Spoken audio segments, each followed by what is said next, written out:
very similar foot movements, very limited. They go the initial little step, and then they don't actually go any farther at the ball. Green getting really caught out in front of him, and Labuschagne exactly the same way as well. I mean, he has had such a significant start to his Test match series. His first 30-odd Test matches, he was averaging over 50. His next 29 innings, he's been in that kind of mid-20s ranges, and simply because of this, that initial movement doesn't go any further. A boxer can never throw a punch from the ring. He has to be in the contest. He has to be in the fight, and he has to be close to the ball, and that hasn't happened. Adventure, obviously. That's not right. That's not one that you plan for. They certainly didn't have a discussion last night about Travis Head and say, if you bowl the one just right outside leg stump, and you really are effective there because it's one of his weaknesses, I'm sure that there's going to be a one-hander. That is luck. That is absolute luck. That's what you call one for the good guys. It is. It is one. They probably deserved it. They bowled well. They won the toss, and they really needed it. It's a good catch as well. That has to be said. But Steve Smith has stood tall. Well, he's such a magnificent, unorthodox player. When you actually dissect Steve Smith's game, you would say the absolute opposite to the majority of batsmen. Doesn't move his feet a lot. He tries to hit the ball. But he does try and hit the ball. He's actually an offensive player, a hands player, and he hits the bat and the ball crisply in the middle most times. It's a big difference, Bish, when you've got a player like we talk about Marnus, who stands there and he defends and he plays beautifully and he plays late. You've got a guy like Steve Smith who hits the ball. You as a bowler, who would you prefer to bowl to? Somebody like Matthew Hayden who's coming at you wanting to hit the ball, or Marnus who stands there and goes like this? The bowler upstairs with Polly, he said, I'd rather bowl somebody who's trying to leave me. Absolutely, it gives you a chance to settle in, but Steve Smith certainly is one of those greats of the game at the moment, and over the course of this Test match, we'll be looking at a number of the great players on either side, and there's no better place to start than the late, great Shane Warne. He's not the greatest cricketer of all time. He's in the top three. Australians may include Don Bradman, Indians may include Sachin Tendulkar. For me, Shane was the greatest cricketer of all time.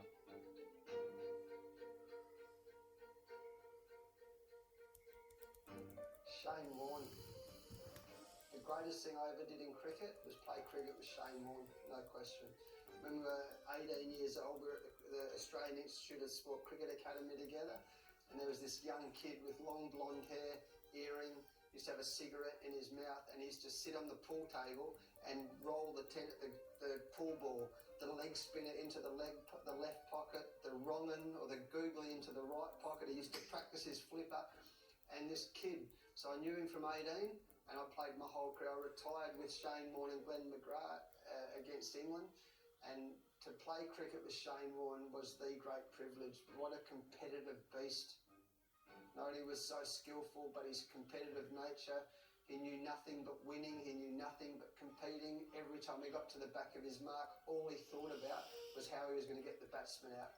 So to play with Shane Warne was a masterpiece, and I feel very, very lucky to say my whole career was spent playing with the late, great Shane Warne. It was just a pleasure for all of us, I think, to get the chance to play with him and watch him go about his work. A lot of the time when I was fielding to Warnie, when I was captain, I was bat pat on the offside, in close to the wicket there, close to the batter. And it almost just felt like all of us fielders were on the stage, and Shane was just about to perform. That's what it sort of felt like. He was a big moment player. He loved the competition that came with the bowler versus the batsman, and for me to be a part of those for a big part of his career was unbelievable.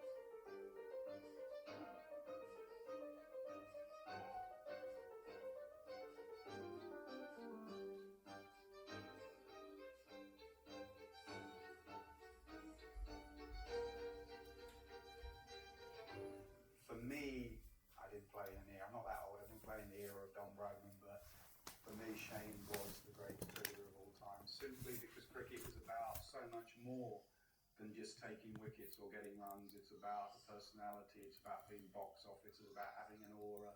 I can tell you, when I walked in a room with Shane Warne, everyone looked at Shane Warne. When I played a game of cricket against Shane Warne, everyone turned up to watch what Shane will do, whether it be that Gatting delivery famously all those years ago, or in general, the person was absolutely box office. You know, blonde hair, zinc on his face, flared trousers, the sledging, the drift, the turn, the bounce, just unbelievable. I think that Shane thrived on the limelight. You know, some people have a nickname for him, Hollywood, because he loved that limelight, and I think that drove him to always want to be the best version of himself and require that from the teams that he played with. The number of spin bowlers who have tried to mimic and pattern themselves after him tell a real story about how he impacted the game, and I think he would have drawn a lot of eyeballs as well because of the flair, because not always, I suppose, amenable to a lot of people or to everyone, the way he carried himself off the field. Controversy seemed to be a thing that just ran off his back, and that drew eyeballs to the game. So, like him, love him or not, the late man was certainly a stunner as far as the game was concerned. Magical. I mean, took spin bowling to another level. We haven't seen anything since, and I doubt we will. I mean, he was just, charismatic, and he had his issues. Warren came in a television era, and that helped a lot because that promoted the game, that got youngsters involved in spin bowling. But as a bowler, he was in top draw. To have the impact he had on the world game, and then to have the impact he had on the world when he so sadly and tragically passed away, that tells me that Shane Warne was, you know, if not the all-time great, one of the all-time greats of world cricket. He used to come at you hard, he used to sledge you, I used to be batting, and he wouldn't say a word, and then he'd tell you how many times he's cut you out in test match cricket. And we had our battles on the field, but when you got to know him off the field and away from the game, when you got to work with him, you know, judge a person when you really work with them and they're on your side. He was a lovely man. Quite often Warnie had it over the batsman before the spell. He'd even started his spell. Yeah, he might have said something in the media before the game, like leading up to a series, leading up to a test match. He liked to a bit like McGrath actually. They liked to sort of pit themselves, if you like, against the best batsman in the opposition side, and then put some pressure back on them, and then see who was going to come out on top. So yeah, he'd stay at the top of his mark. You know, he'd take his time. He'd stare the batsman down. That was all part of the show, I think, that came with him. He was an incredible talent, there's no doubt about that, but he's a bit of a showman as well, and that's why we all love playing with him. Shane Warne was an incredible competitor on the field, and because what he did really well was although it was quite intimidating playing against him, he kind of made you, as the opposition, part of the journey of the theatre that he creates, and in many ways to be part of that theatre and that journey was a privilege. You know, to do well against Shane Warne was, you know, you walked off the field and you'd done well. You know you'd been in a really tough contest.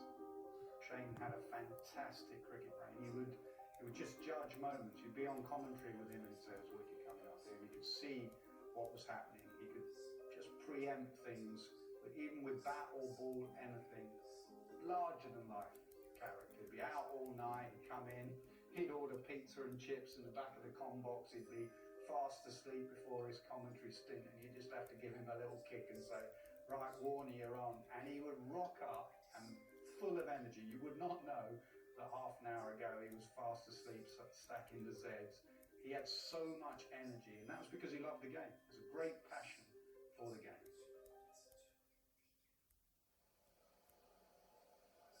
Late but legendary Shane Warne, and Nasser Hussain's words there at the end, Kevin Peterson and Matthew Hayden, he loved the game. Kevin, you had the benefit of spending a lot of time with him. Give us some insight.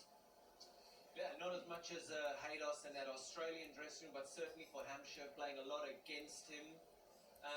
He had the never say die attitude. I mean, if you have a look at a game where we can play in Southampton in 2003, 2004, and you're right at the end of a game, and I mean, the game's done. The lady has sung, it's finished. Warne's mindset is the lady's never sung until the final ball has been delivered. And that's the kind of character that he was on the field, it's the character he was off the field. But Nasser's 100% right when he said he loved the game. He absolutely loved cricket. For everything about Shane Warne, he loved the game so much. And a lot of us, we talk about everything that happened away from the game and what he got up to off the field and how much he loved life. But in amongst all of that, no matter what conversation was happening, he knew so much about statistics, he knew so much about players, he knew so much about his career, your career, my career. He was a proper cricket geek, wasn't he? Oh, absolutely, yeah. And the other thing is, he brought this great theatre to Test match cricket, even going back to the first season of the IPL. Yeah, he did. With a bunch of absolutely no ones, he comes out of the blue in 2008 and lifts a trophy. He was a wonderful leader, a very charismatic leader. And when you think of the types of people that will go down in the echelons of cricket, I'm talking about Surrey and Botham, for example. They held court no matter where they played. Sir Vivian Richards. We all wanted to be Sir Viv Richards. Every kid on the planet that wants any desire to bowl spin, off or leg spin, you want to be the king.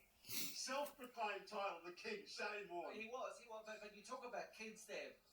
If a kid came anywhere near him with a cricket ball, he would be so engaging. He would be the number of times just on this ground here, having played against the Aussies here, and him being around here, and him wearing our uniform and working with us and commentating. If a kid came, one of these children here came over to Warnie and said, "Mate, like I'm really sorry," or a dad said, "Can you just have a?" He said, "Please come here," and you just talked to him about the art of spin bowling, and it was just give it a rip.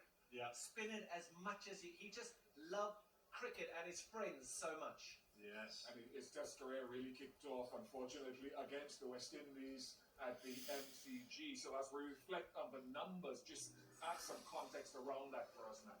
Well, there's no one that's been greater in my view when you look at the numbers. 708 wickets. Only Matai Muralitharan is in that same category of bowlers. But even a venue like here, never got a test match 5 for this venue. 4 for 57.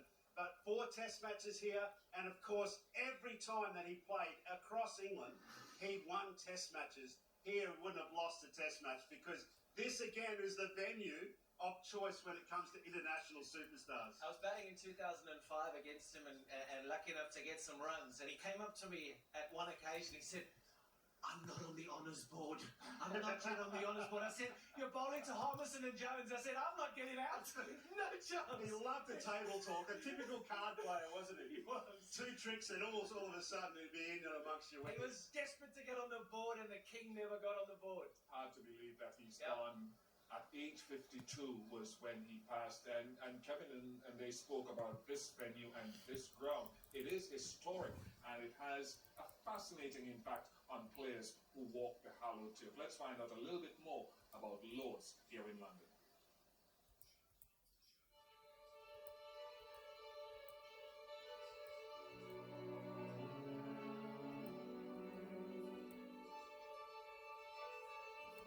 It's just the home cricket, the atmosphere, the tradition, the history, the changing rooms, the lockers, the building, everything. It's a part of the culture, it's a part of the root of Test cricket.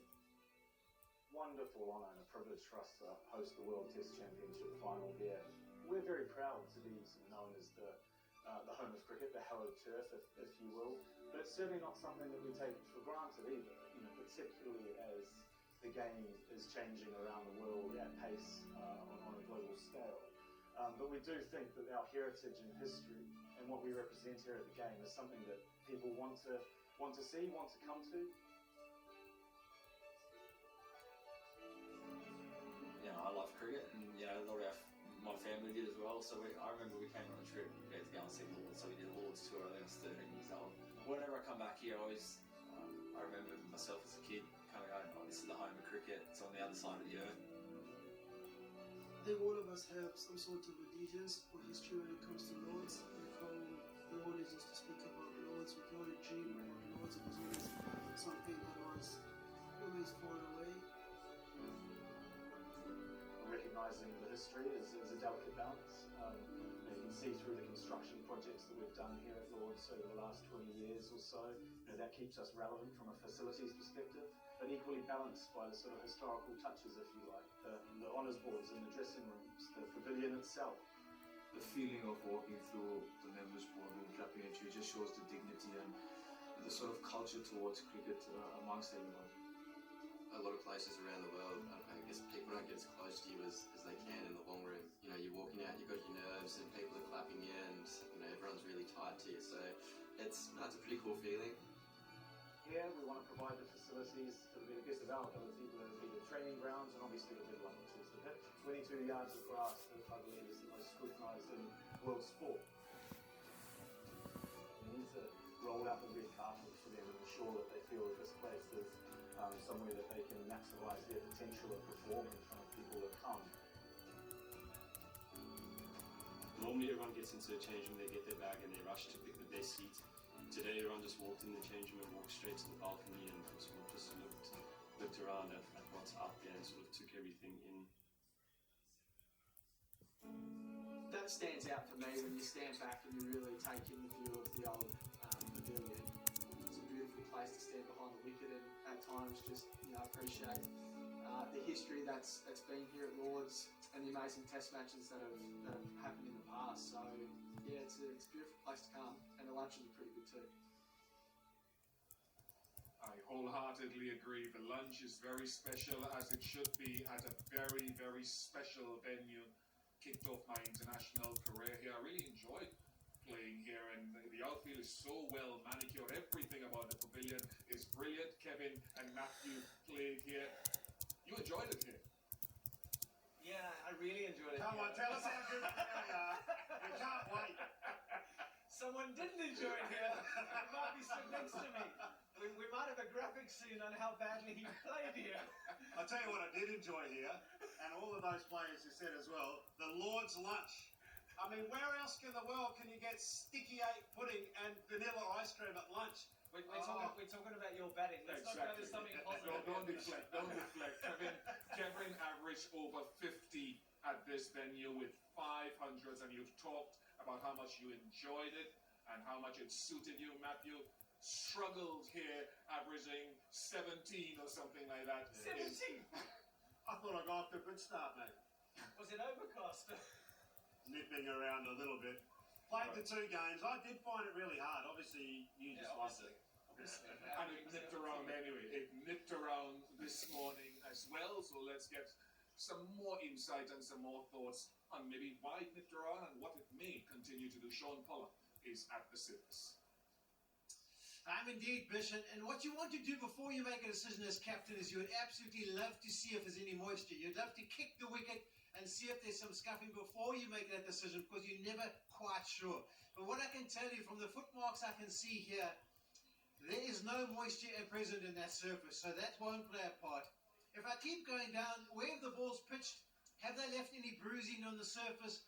Well, not really. I can see some red marks, but there's no little indentations which you sometimes get on some pitches.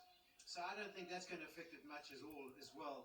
I can tell you it's very cold out here. That one thing that I didn't gather for. When you come out of that commentary box and you get out, it is pretty chilly. So for an Australian and a South African, it's quite difficult conditions to deal with from a weather perspective. But I think the key is after lunch, if that sun comes out, when the sun does come out, and it bakes the surface just for an hour or two, I think it'll come really good for batting. So South Africa will be hoping the overcast conditions stick around. I think that's why we've seen the movement. Australia will be hoping for some sunshine, because I think once the sunshine gets on here, it should flatten out. Nothing wrong with the surface. I think it's still really good for batting. South Africa will be chuffed that they've already got 4. Big thank you there to Sean Pollock. Kevin and Matthew still with me. As we look ahead now, Matt, 4 wickets down for Australia. What would be the game plan in the next session? Consolidation, no question about that. But also, I think it's at a point now in this match where there has to be some offensive cricket played. Smith, we saw actually operating quite nicely today, and then anyone else that joins him needs to create a mindset of scoring. Kevin, bowling point of view? Bowling, they just need to keep where they stopped. They are doing a magnificent job with the conditions, and they've got to hope, like Sean Pollock just said there now, that the sun doesn't come out. But I think it's brilliant what South Africa have done so far, and it sets it up for a fascinating next session. Thank you very much, Kevin. Thank you very much, Matthew Hayden, for your thoughts and insight.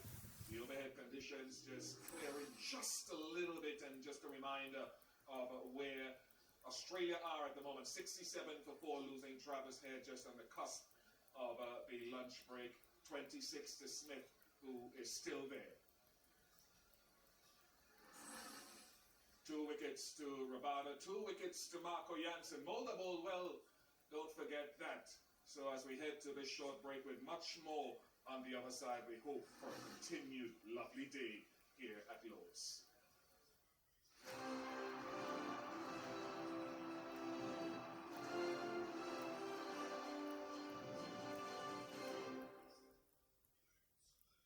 Hungry Jack's fried chicken. It's different.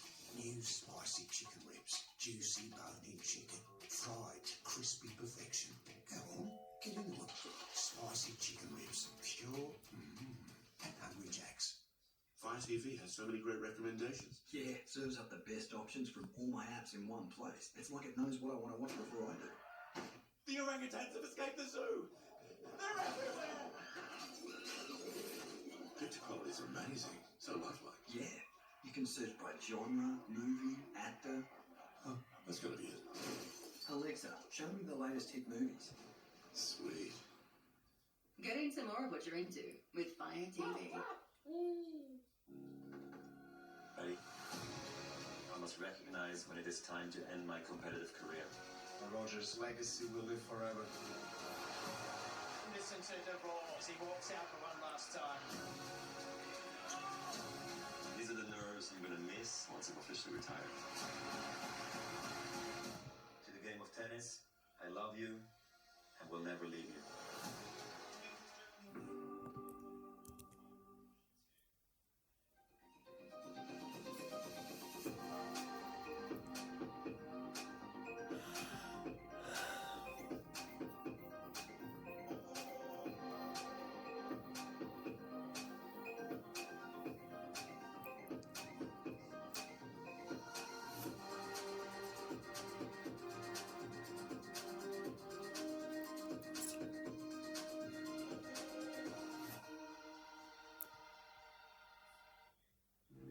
One move can give your sails momentum. You know where you want to go. What if Macquarie could get you there faster? Open a Macquarie savings account today and start earning a variable welcome rate of 4.85% per annum for the first 4 months. So you too can say, I bank with Macquarie, where your money gains momentum.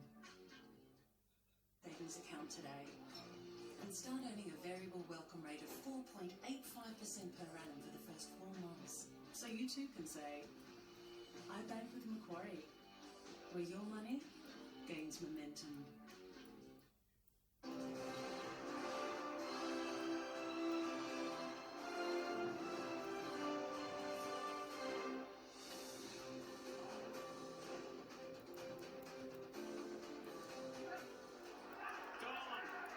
Success, and the first one for South Africa.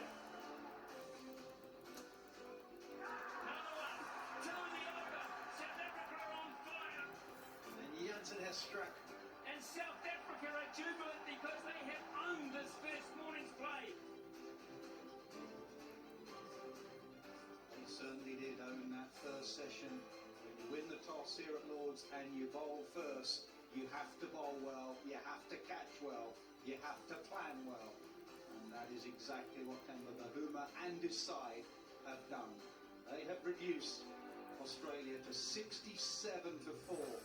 And that key wicket right on lunch, Travis Head caught down the leg side, was so vital. It broke up the partnership of Smith and Head, the partnership that rescued Australia at the Oval in the last World Test Championship final. Smith is still there. He is the next man in the sights of these 4 bowlers. 2 for the opening combination of Rabada and Jansen.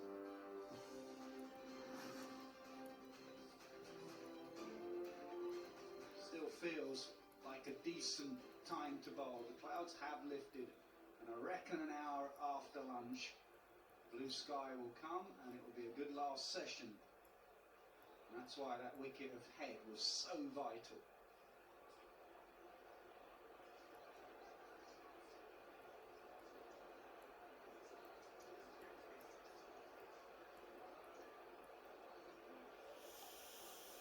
Rabada, as he often does for South Africa, set the tone. Steve Smith, as he often does for Australia, was fighting hard.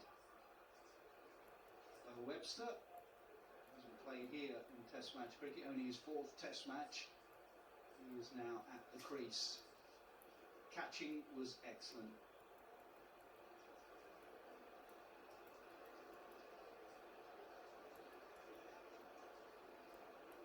As fidgety as ever. Steve Smith didn't do a lot of batting. He's had a big break.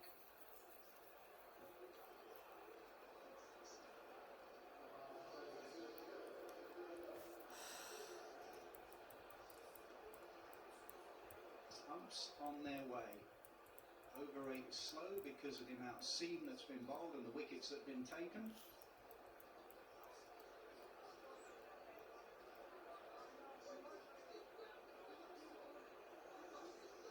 Well, if I was Temba Bavuma, I would be rushing out behind those umpires and batsmen.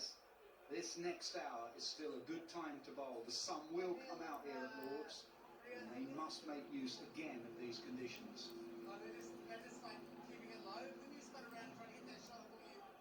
Stuart Broad, what did you make of the bowling performance of South Africa in that session? You win the toss and bowl here at Lord's in Test match cricket. You probably take 3 wickets in the first session, so 4. The South African team will be thrilled, delighted. Conditions will get better for batting as this day goes on.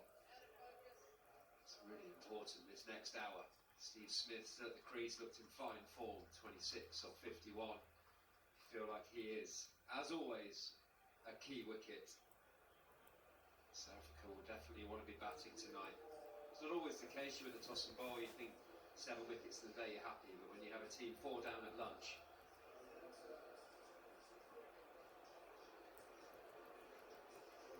you're in the box seat. It's really important. They set the tone after lunch. Good start, hasn't it, to his Test match career. He's been playing county cricket here for Warwickshire. Averaging just 29 in those 4 matches, taken some wickets as well. 10 wickets in first-class cricket this summer for Warwickshire. This is a challenge now. Matthew Hayden, could Australia have done anything different? Does it feel like a 4-wicket session? The only thing that I'm thinking, Nas, and it maybe has nothing to do with the conditions, more just the approach. More positive, you think they should have been? I feel so. I feel that it's always really important in conditions which are conducive to fast bowling, seam bowling in particular, that you do have to fight a little bit of fire with fire. When you have this negative mindset or defensive mindset, it doesn't take much, Stuart Broad, for you to go on the defence if I'm starting to attack you. Gives you a chance, but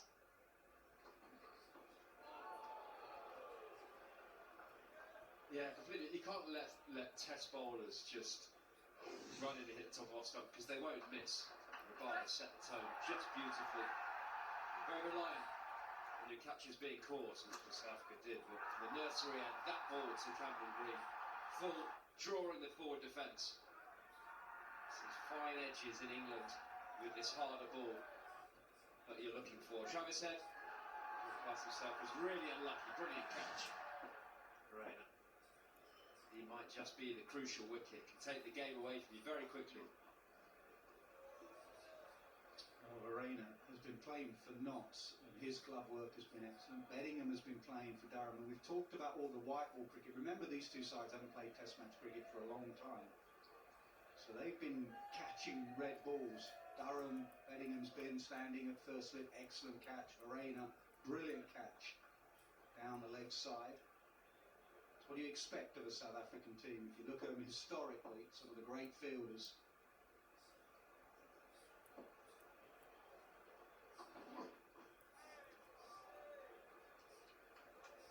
just the catch, but it was the batter as well. Travis Head can hurt you. He has hurt many a side. After lunch, he could have been destructive. That is a great grab.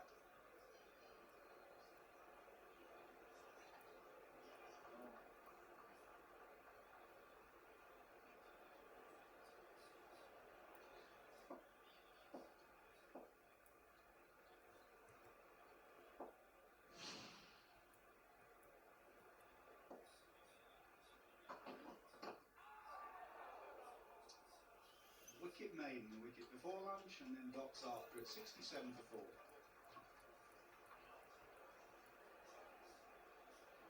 Hold on, I may have gone early with the wicket maiden there. They're just checking. No, they've checked, and there's a smile from the umpire. 67 for 4.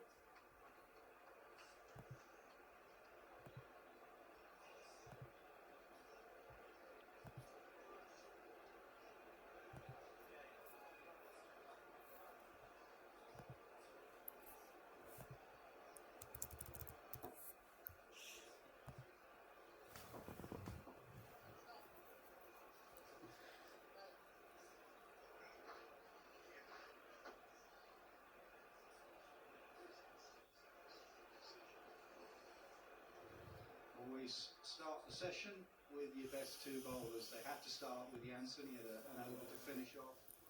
No-brainer at the other end. With Sarabah. 6 overs, 2 for 9.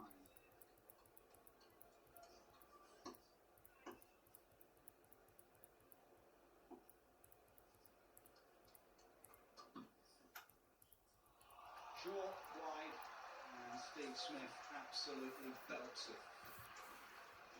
Yeah, he's got beautiful hands, Smith. And this wicket is, as we've gone through the course of the first session, is a feather bed. You do whack it in and get any width as a batter. You've got plenty of times. And Steve Smith, his hands are silky smooth. That was a Lord's lunch delivery. That was a little bit stiff and sore. Get fed well here. Teasing us, Nas. I tell you, when you don't want to see the sunshine out is when you get out in the last 4 like Travis Head did, and then you have a decent lunch, but then the sun comes out, and all of that happiness that seems to be inside you just disappears. I suppose the positive of getting out the last ball before lunch, you can have 3 courses. There speaks a bowler.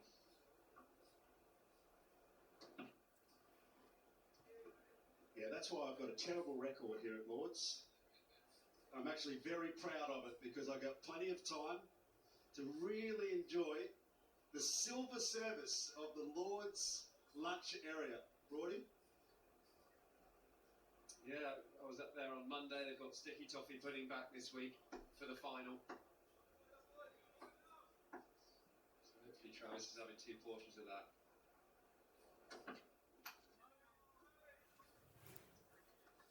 You know, in all seriousness though, it is such a unique part of this ground, is to be able to enjoy some of those finer services. When you look at that grand old pavilion, and you have to make your way up to the upper level, it's on the right-hand side is the luncheon room, and then you have this full service looking over the beautiful ground. It's something remarkable. It's old world, but it's so enjoyed. Shape, and he goes with the swing. At no stage did he try and keep that down. It was short, it was wide again, but it just shaped on Steve Smith. Bowling from the nursery end, it can drag you wide if you're not fully focused on the line you're trying to bowl. Swinging further down the hill creates width, and Steve Smith, although you're looking to bring his outside edge into play, he will always throw his hands at that sort of width. Bartlett knows he needs to be tighter. He's not looking at middle stump, he's looking at the outside of off, maybe 4.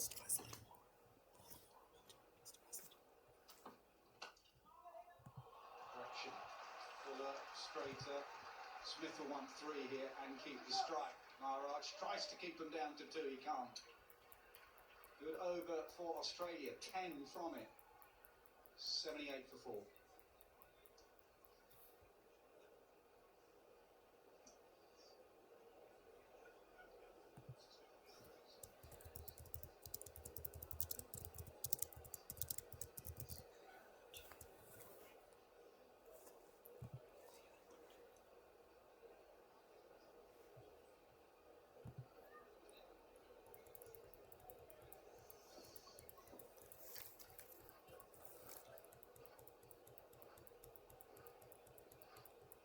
off to a little flyer after he lunged 2 boundaries and that 3.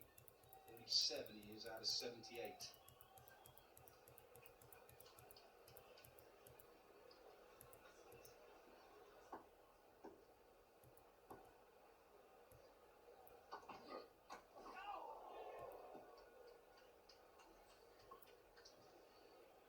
Previous over.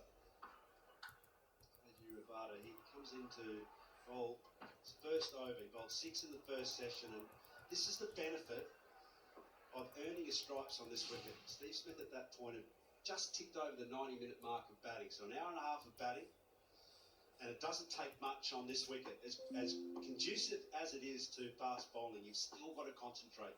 One of the hardest skills in cricket that you need to pick up in Test cricket is concentration.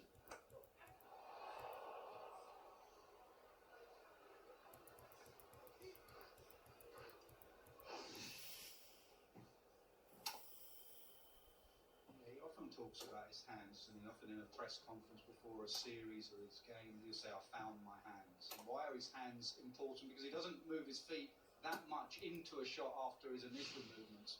He lives by those hands.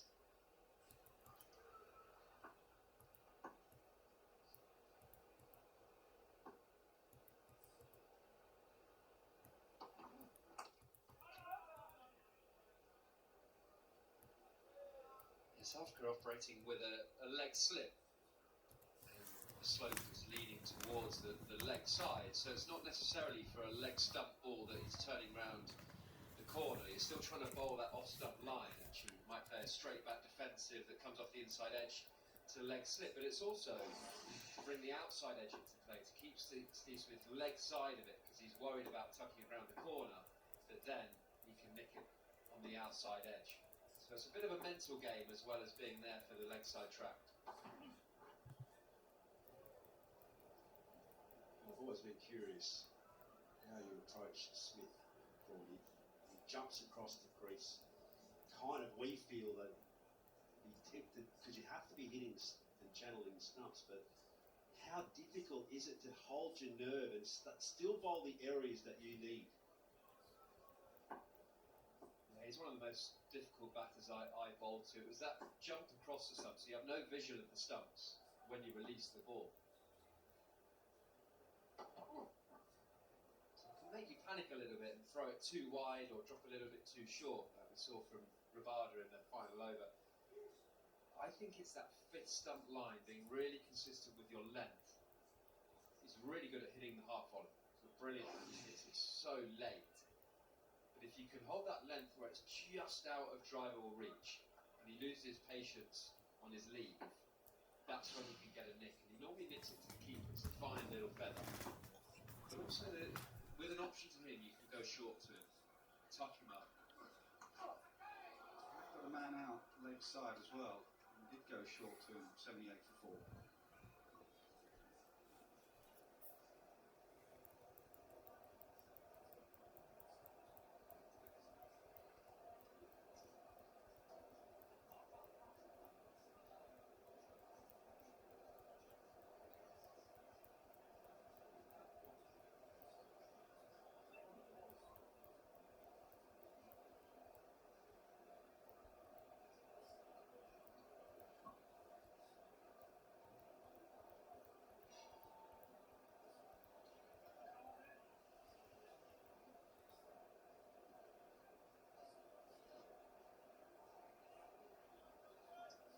Inside the manual scoreboard, they do it well here, isn't it? The old and the new, they obviously have all the new scoreboards and screens with replays, but they still have the old-fashioned scoreboard.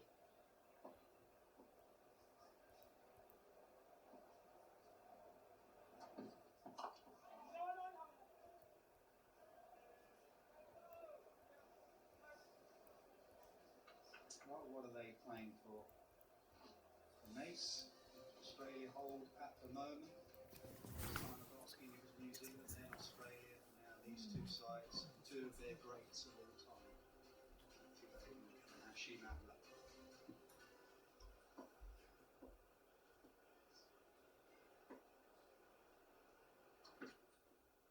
That's a Jaffa. Held its line pretty well there. Webster with his bat. Well, there's the slope. That's the line bowling from the nursery end.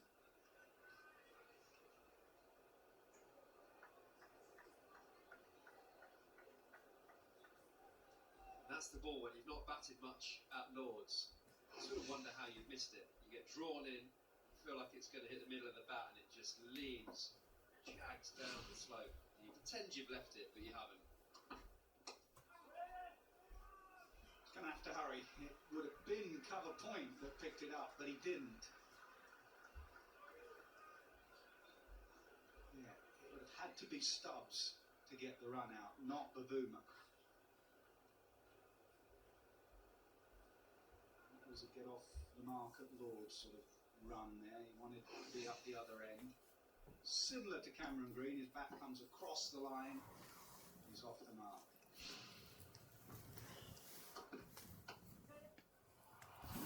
Clip up the hill. Fielder should cut it off in the other direction. That would have been a boundary. I think that's what you're talking about as well, Clark.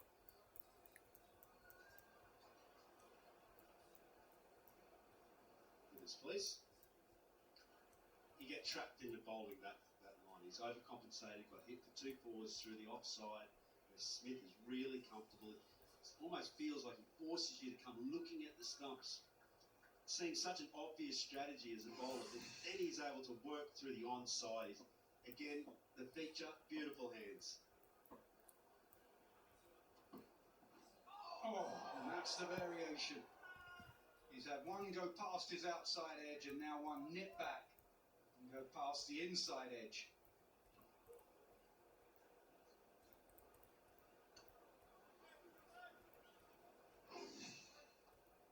Beautiful movement from Rabada. The wobble seam just catches the edge of the seam, bit of the leather, and nips up the slope. Nothing you can do as a batter to that sort of ball. You're just hoping you don't hear your stumps clatter. Beautiful bowling. Well, his first over was his loose snap. His second certainly wasn't brilliant from Rabada, 82 for 4.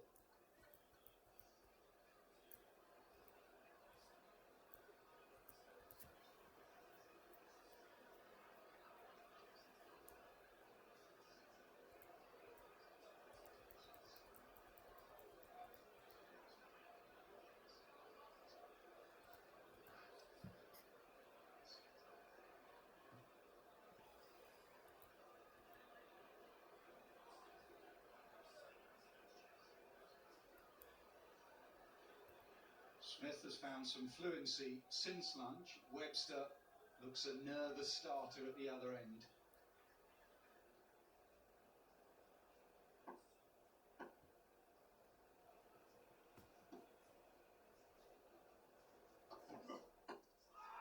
Now he's gone a long way across as he does.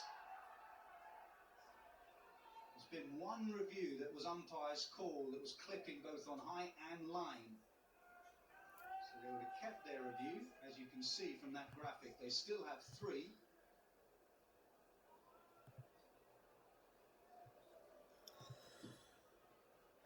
Use one. Smith looking slightly uncomfortable with this movement back in. Down the slope, hits above the knee roll. You'd suggest high, maybe done a bit too much down the slope. But it's that sort of movement that makes Janssen very difficult to leave outside the off stump. You're worried about it just chasing towards your off stump.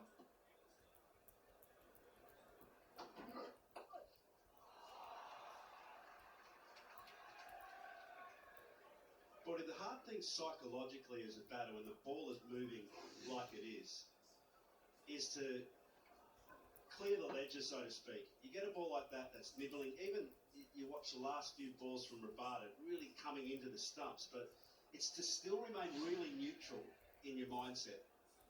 Fact is the ball is going to move. But if you buy into the fact of, it's going to move every ball, it's moving this way and that way, then you're just a shot duck. Finding that stillness in your mind to be able to cope with each ball.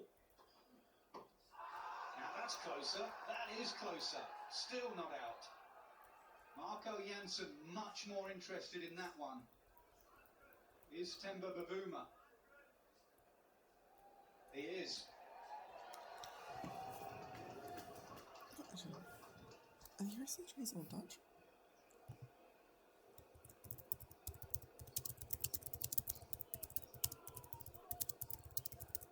We have a player review for LBW. Original decision is not out. Bowler's been checked. Fair delivery. Looking at spin vision now. Can you roll that through, please? Roll it right through, please. Yeah, let's just check all trade. Looks like it's clearly missed the batter.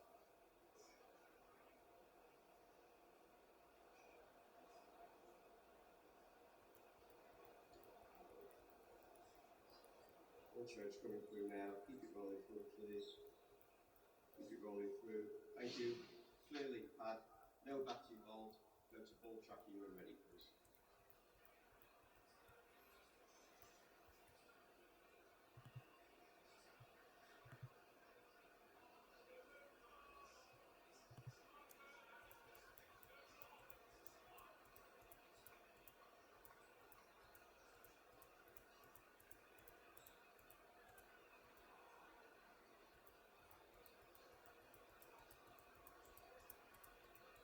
Now, pitching outside off. Impact is umpire's call. Wicket hitting. Chris, you can state your original decision not out. Stand by. No screen, signal there. Well, that's twice now. One on height. That one was on impact. On line.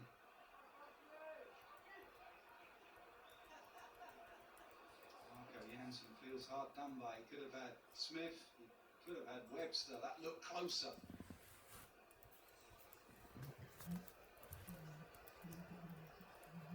Really curious to dissect that. An absolute whisker at best.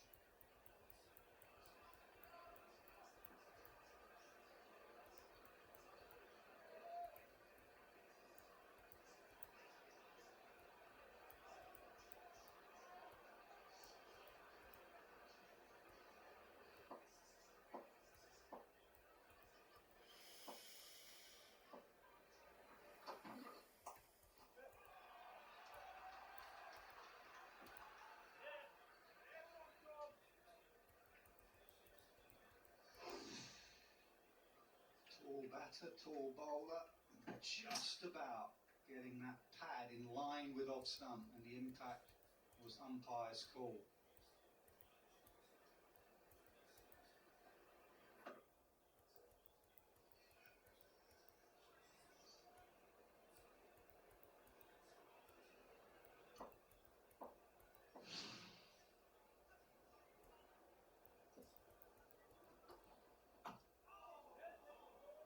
Looks nervous, that is for certain. Ben Webster looking slightly uncomfortable out there at the moment. South Africa have got to be aware of that tactically. Try and bowl as many balls at him as possible right now while their bowlers got their tail up. There's a bit of movement out there. Yes, you might think, okay, let's attack Steve Smith on 41, but he looks really settled, really comfortable. Maybe starve him at the strike for a period of time and focus all your energy on getting Webster and getting Carey in as quickly as possible. There's those hands again. He doesn't really move his front foot into the shot, but he has silky hands. 90 for 4.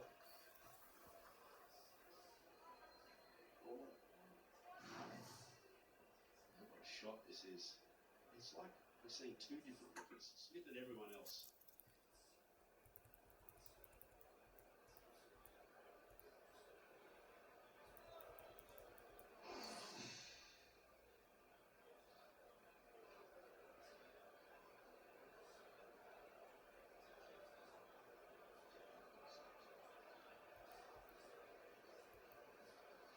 Well, just to back up Stuart Broad's point, I think South Africa have to be tight, especially Stubbs at cover point has to come in. No singles. Keep Webster under pressure on strike. It's a beautiful drive on the out. Yeah, we're seeing some risk cricket here. But this is the reward that you get for getting a good stride into the ball and having the conviction. You've seen too much from Australia today, second-guessing themselves. Look at that. Good, long, strong reach at the ball. Famously there, presenting the full face of the bat. Excellent batting. Yeah, agree. Brilliant batting, but Rabada should go there again. Might just get a bit more movement, catch the edge. Again, was it just in line? That's hit the bit right on the soft spot on the knee, and he's felt it, but he's still there.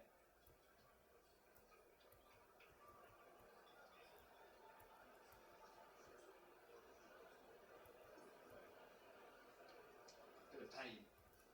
Yeah, Webster, that's caught him on the inside knee, missed the pad.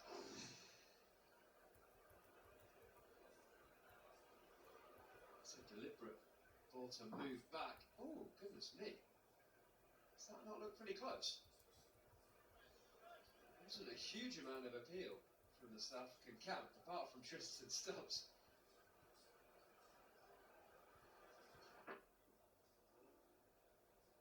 Unsurprisingly, Stuart Broad wants a review for that.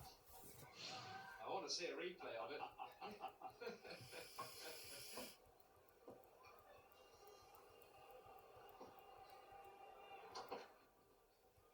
Let's see if Stuart Broad's judgment of reviews in LBW is getting any better since he's been in the combox. That looked close on the back leg. What the amount of case, surely. That is missing the bat for sure. The thing I am missing is you two cannibalising each other here. That's terrific play. Temba sort of says, was there an inside edge there?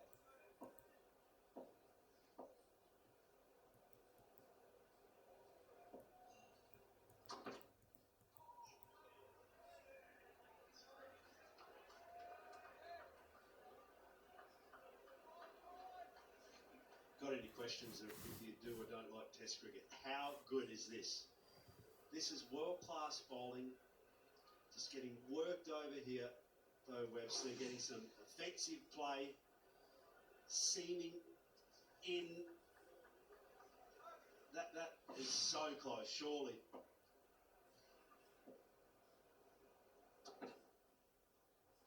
That's right.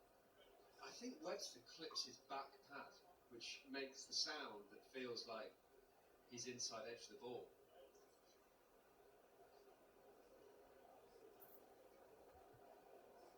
That's a movement, 94 for 4.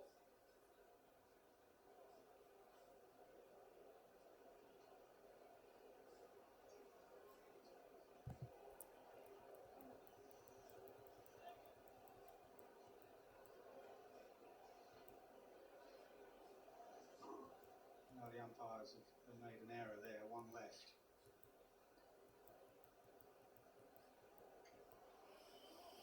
Well, finally we do have ball tracking. 2 reds, 3 reds. Stuart Broad, spot on. Now we don't know if there was any inside edge, but it didn't look like it. It looked like there was a big gap.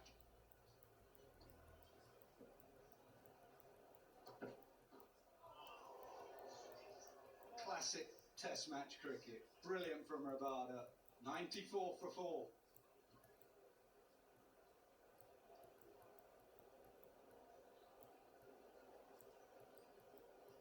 Temba Bavuma said to his bowler and keeper, did he hit it? Certainly didn't.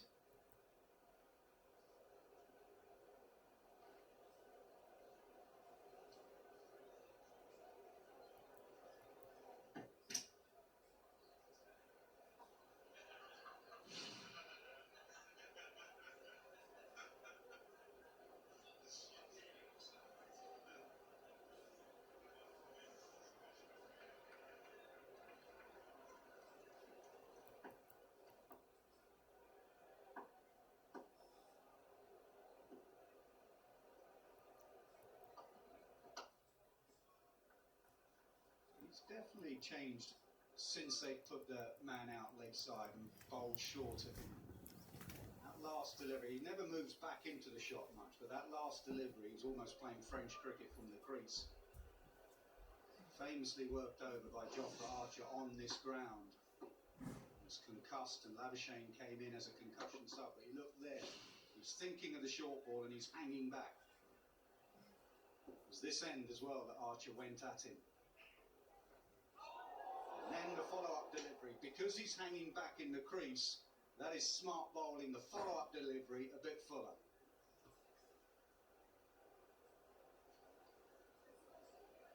It shows what playing with the field can do to a batter's mind. Deep square leg's gone out doesn't necessarily mean you have to bowl the short ball.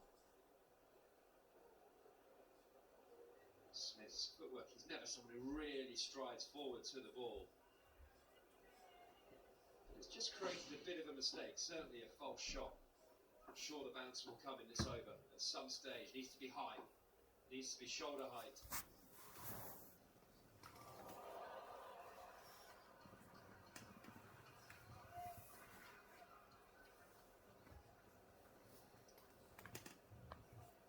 Anomaly of Steve Smith. Now look at this footwork here. How could something so wrong be so right? And vice versa. And something so right most of the time occasionally look so wrong. It does not bother him at all. Yeah, we get lulled into looking at his bottom half, but actually his point of difference is his top half, and in particular his head. I'll give you his vision of what he's seeing at the moment, but it's all in his head. It is so still. The point of contact, at the point of release, it just somehow manages a way to synchronise.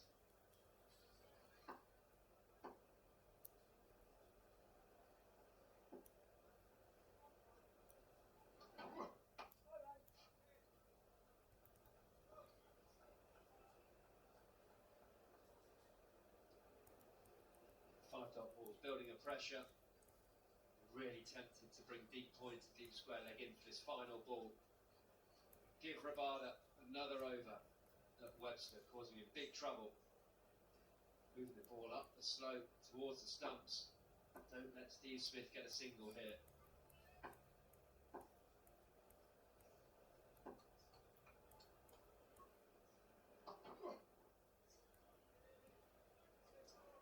Four for four.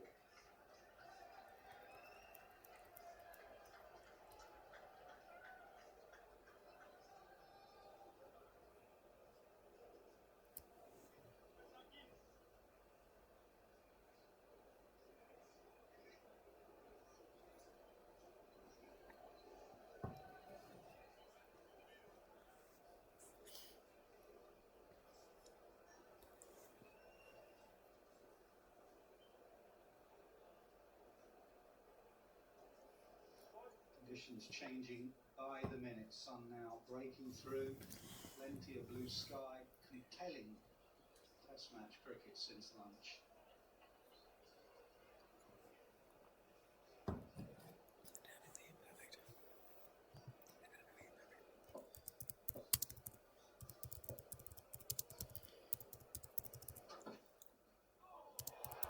Danningly imperfect.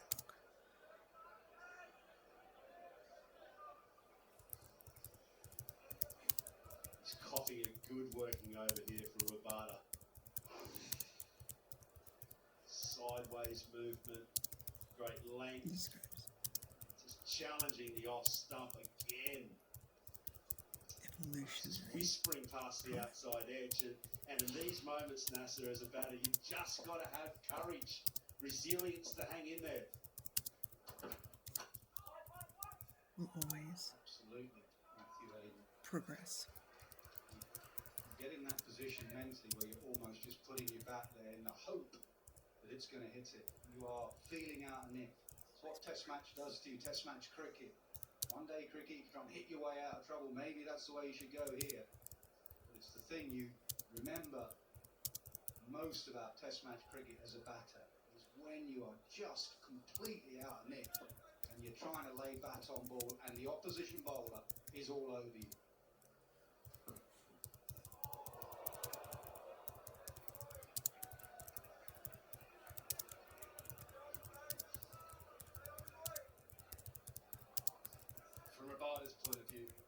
got to keep his mental patience. It can get frustrating when you're getting a player miss, nipping through the gate, missing off stump. I'm sure he's had the message to say the LB shout was hitting middle of middle. Doing the impossible against all of this and disgrace rape is an evolutionary What we're delivering next. Don't necessarily have to chase with a leg stump York. Standard consent will always progress. Oh, send back. That was the point. Stubbs has to be tight. Really tight on that offside. No easy singles. Yeah, being content, just getting the ball back to the wicketkeeper. As soon as I'm not scoring, you're in the game. You feel the pressure mounting. Test match cricket still does have that little nuance in it that if the scoreboard is not turning over, fielding side, it rallies around the fast bowler under immense pressure.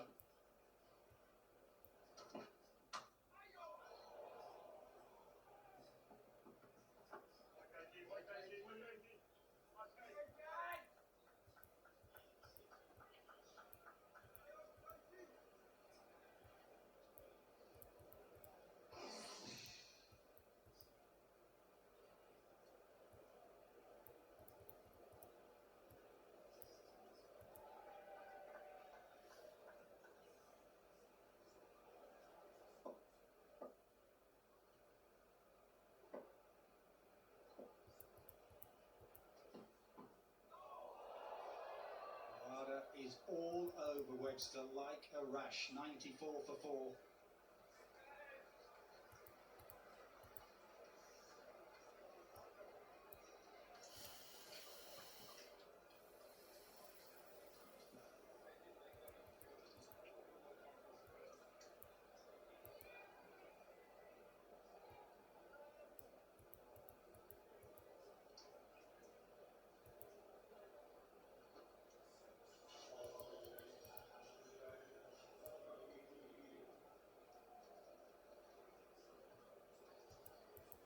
Well, after a gloomy morning, the sun has now come out here at Lord's Day 1 of the World Test Championship final.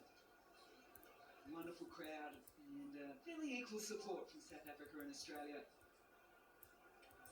they battle it out, South Africa looking for their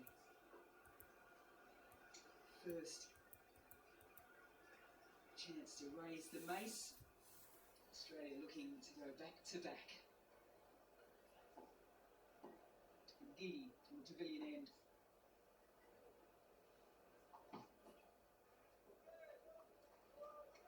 DK, KP, sun out. A little bit of an advantage now for Australia if they can get this partnership going. I think you just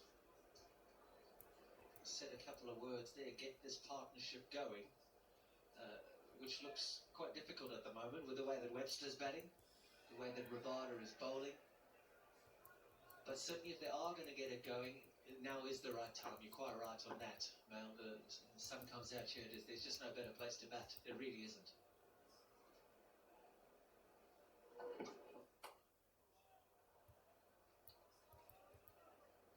You can see he finds himself back on strike at the moment. For those that haven't seen a lot of Bo Webb series, he's come off being player of the series in the Sheffield Shield back in 23-24. An opportunity. He's only in his 4th test match and had a magnificent summer for Australia. He had 50 in his first test match against India. Hit the winning runs in that series as well. And that is a long way from his mind at the moment though, TK. He looked very impressive in his debut test. Safe pair of hands and very effective bowler as well.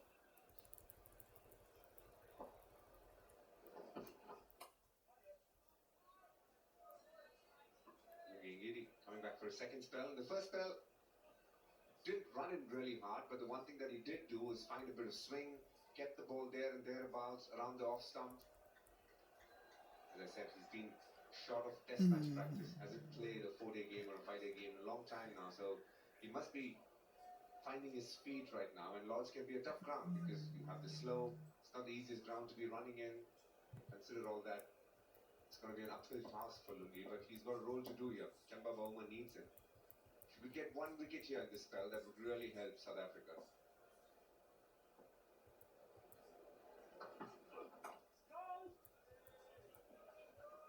As you can see, he's finding a bit of shape. predominantly the one that goes away. The one thing that Ngidi is good at is the wobble seam that comes back in as well. Now that's a ball that he needs to keep up his arsenal, especially when he's bowling to Bowen. Yeah, no, I hear that. Who's looking to play with the bat as much as possible. So the ball that comes back in also becomes extremely effective. Yeah, and he's got the slope for it as well. So the wobble seam that Stuart Broad was so good at, that Kahisa Rabada is executing so perfectly from the media stand end, is can work here. It can work with the slope. That's through. So extra width there, and Bo Webster doesn't miss out. And as a batter, talking about Bo Webster, his struggles against Rabada, this as a batter is what you want to feel. You want to actually feel that it's a little bit different at the other side. You do not want it to feel like it's tough at both ends. Batting becomes really difficult then if you really clutch in every single delivery. If you think that at one end you can score, then you can even go down and say to Steve Smith, I'm really struggling against Rabada. No shame about it. I'm struggling against Rabada. I need you to take a little bit more strike. You just don't want Steve Smith to say, I'm struggling too.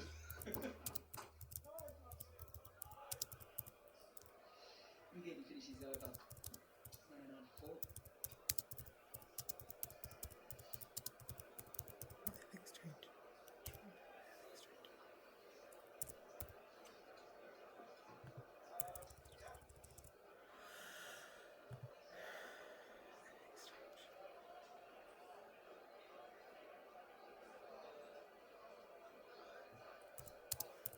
Brilliant ground, whether you're watching the cricket inside or wandering around, there's always something historical to take in. This one's not a crime, it's not a crime. I hear that, it's just implementing right. I was talking about how ethics changed, and this one's not a crime, it's now a crime. This one's not a crime, it's now a crime.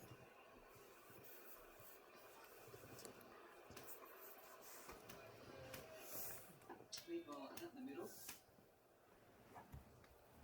Steve Smith in his 120th Test match, Webster in his 4th at the other end, the newbie and the senior.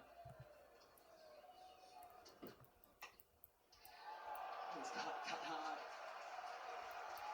as Smith does, as what Smith does here at Lord's. He scores runs as his 50 comes up. Came at a very tricky stage. It's not likely that people say he's arguably one of the best test batters this generation has seen.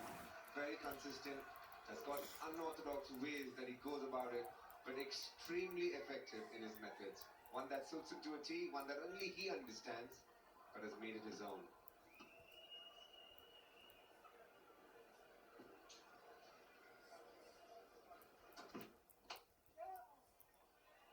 And then, yeah, good quick call as Webster scurries through. Smith picks up the single. It's his 5th 50-plus score in his last 6 innings at Lord's, KP. Yeah, he really is some player, Steve Smith. You're right, DK. It's a technique that only he knows, he understands, but isn't it effective?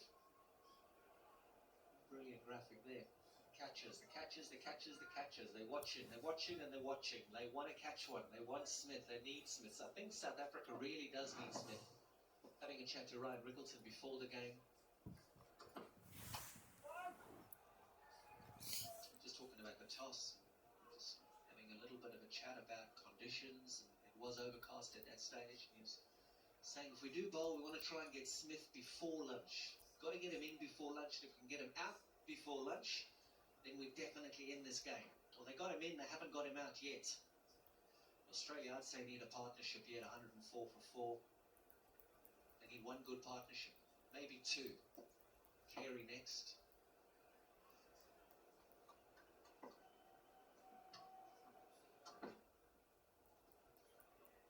It's very nicely left by Bo Webster. He's looked to play at a lot of the balls, but this one, even though it was fuller, thought it better to let it go. But what a knock it's been from Stephen Smith. Yet again, he's got hundreds of lots. Just the way he sets himself up. The ball was there to be hit, and he gave it the full Monty there. Yet again, in a big game, Stephen Smith comes good for Australia. It's pretty cloudy and overcast when he walked in. Left a few made sure he was there.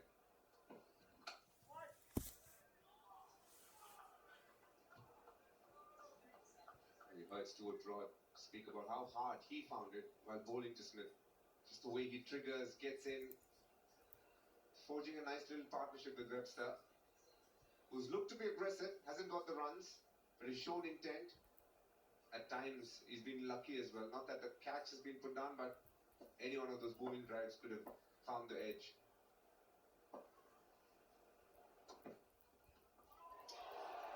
That is fantastic. The only thing that was missing for South Africa was the outside edge. 104 for 4. Yeah, it's brilliant. It's really, really good from Rabada. But as a batter in these conditions and you come to England, you know you're going to play and miss, and you just have to accept it. Your preparation into the test matches, this is going to happen. You've got to forget about it and you've just got to think about the next delivery. Nobody comes to these conditions and hits the middle of his bat on every occasion. When he used to hit the middle of his bat, it went the distance. What a guy, Chris Gale. He's an entertainer. What a batter. Test match cricket, a high score of 333 as well. It wasn't all about the white ball. There'll be a lot of fans around the world wondering, what if he played more in the longer format?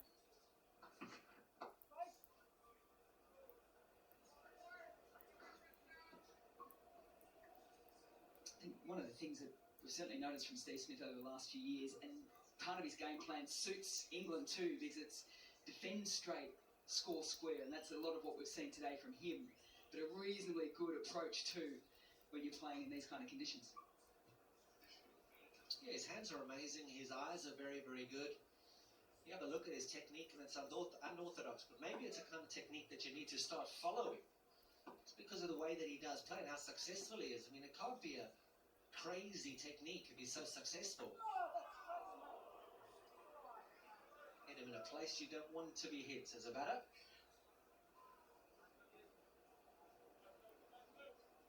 Wouldn't have counted anyway if it had been caught, if there was some sort of a dismissal of it. The pain doesn't go away though, it doesn't matter if it's a no ball or not. Ouch. Oh, is this the hat? Well, that's the last thing that South Africa will want on day one, is to be bowling no balls and getting the wicket of Steve Smith.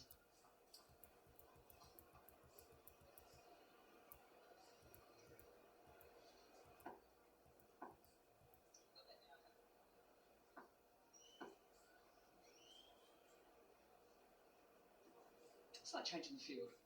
Square leg just pushing back down the hill.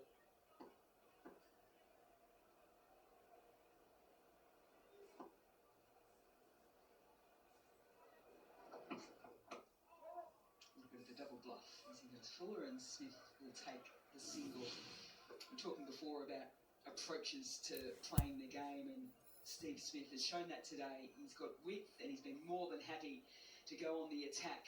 He's just using those wonderful hands of his to pepper the offside boundary in particular. Patience there. Anything though that then gets onto that stump line, you can see the full face of the bat as he protects the stumps. Boundaries wide of off and on the pads.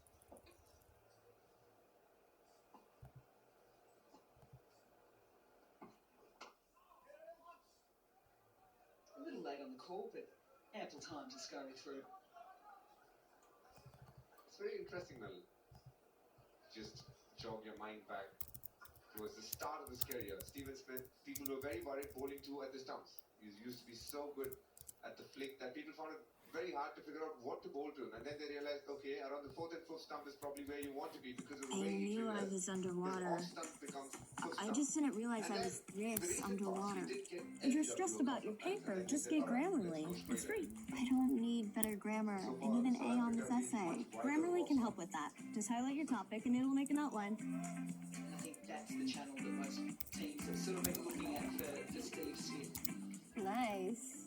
Grammarly's AI helps you get unstuck, and it doesn't just write everything for you. I've used it for years. Essays, emails, job applications.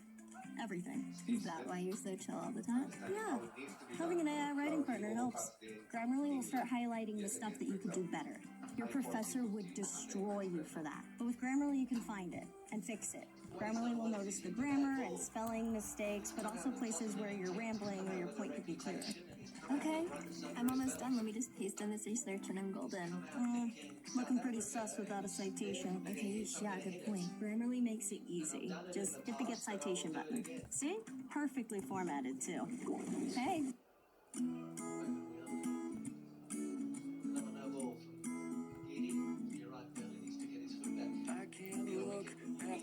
Steve Smith up an no ball, and that's going to be a catastrophe for South Africa.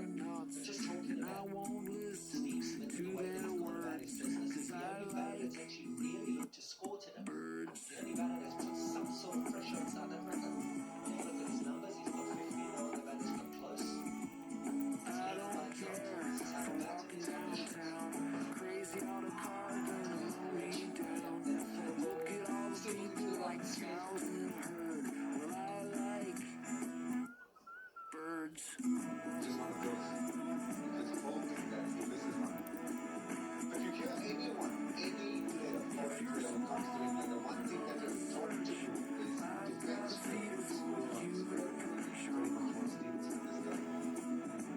It's not too often that you see so many cow drives, but that's how he is. He's just waiting on the ball, he's to the advantage, on any straight drives. Let him do outside off stump. Defend anything that's on the field. It's alright if you act like a turd, 'cause I like birds. Contemplating this and settling for one. Complete strike.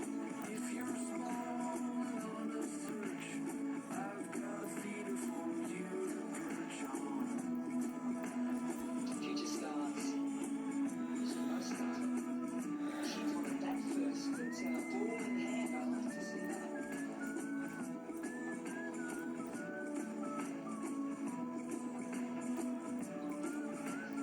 If you're talented on someone else too, I've got a feeder for you to perch on. Youngsters in consistent work, stepping straight into some nice technical view of the NCG.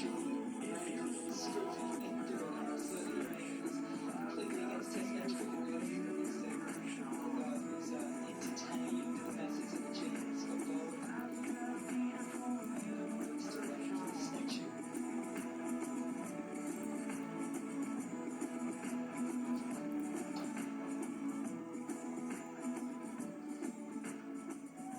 A little bit of width given by Mr. Rabada.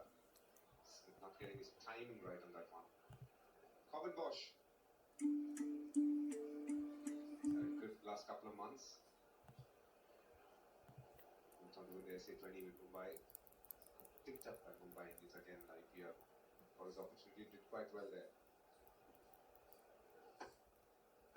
Holds a heavy ball with. Bit like Bo Webster.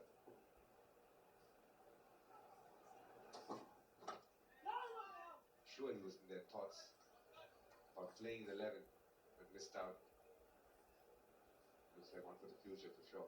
And speaking about a decision that Australia is taking, Bo Webster, he's 31 years old, he's played 100 first-class matches. It's not too often that you have to wait that amount of matches before you make your debut. Been in and around for Tasmania for quite some time. Averages late 30s, and effective with the ball too.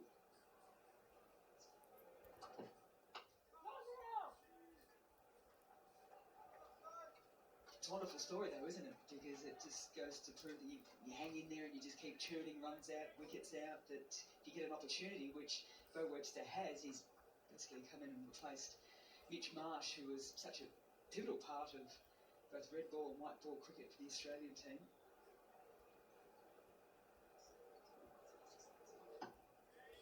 There's been a few in the Australian setup, hasn't there? It's taken them a little bit of time. Oh, shoulders, arms, and there's a little bit of extra height there.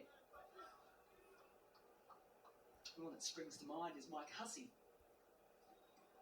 Yeah, Mike Hussey certainly from yesteryear. Right record Shackleton as well. I think he spent a lot of time playing domestic cricket in South Africa. He's only just got around in the last couple of years, got a magnificent tour of the 50 against Pakistan of late. That was in Cape Town. Still moving around, isn't it? Ravada's still getting that ball to move. Sun comes in, then it goes away, then it comes in.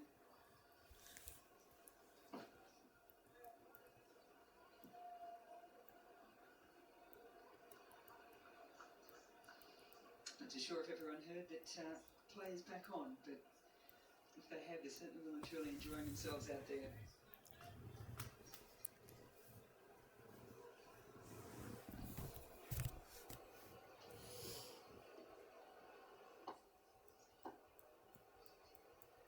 Jumpers and jackets now off.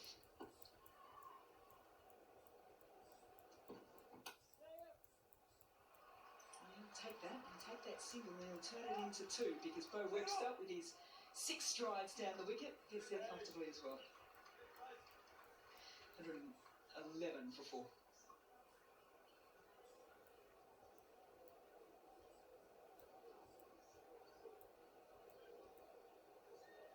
We were lucky enough to have AB de Villiers in the commentary box just before lunch, and he was talking about how you're never really in it, boys. There's always something on offer. In saying that, though, Webster's got through a tricky period of time. He's faced 33 deliveries at the moment, working his way in.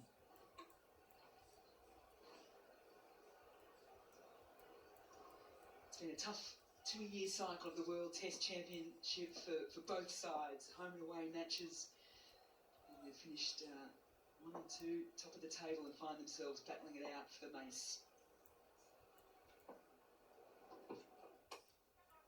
Oh, gets on the back foot and just straight pulls it down the ground.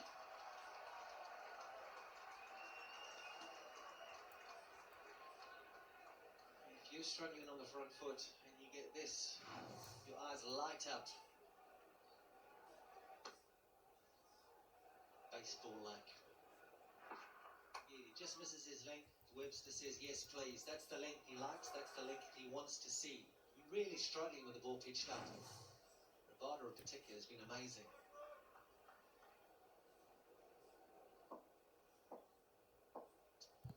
Now is partnership. Talk about partnerships, batting partnerships, and the length of a partnership, and how much Australia need one.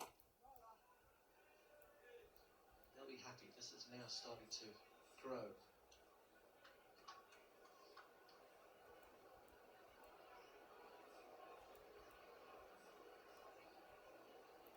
Chris Gaffney in his 62nd Test match, standing at the end of the pavilion. Richard Illingworth into his 77th at the nursery end. They would have tossed the bail earlier today to figure out which ends for the umpires. It's really like that. And the recent Hall of Famer right of screen there, sitting on the balcony in Dan Vittori.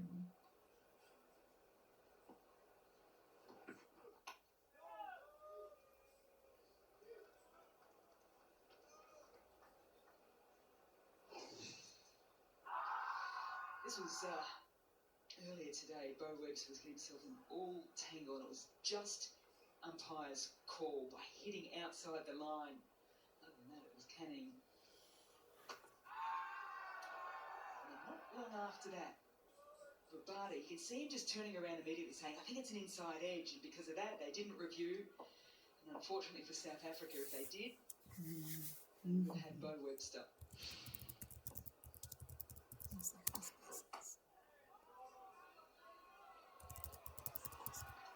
On 8 at the time. We're just wondering, South Africa, at the end of the day's play, how much will that hurt them? Just felt like it was an insider just from the sounds of it, but clearly not. Hawkeye suggesting differently, and so did this nickel. An opportunity missed there for Temba Bavuma.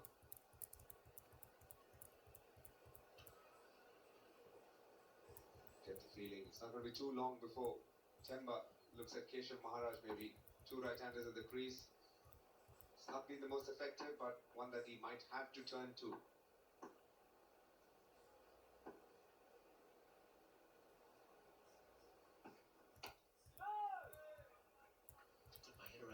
to have a look at the big screen where we're showing these replays, because it's something that you just don't want to see when you're out in the field and you know that you've got a wicket that wasn't given because of a mistake that you made on a review. Standing on occasions. I'm standing in Australia actually in an Ashes series, and they show it for the next half an hour after every single delivery to rub it in. Not the way at Lords. They don't rub it in. What are you trying to say, Captain?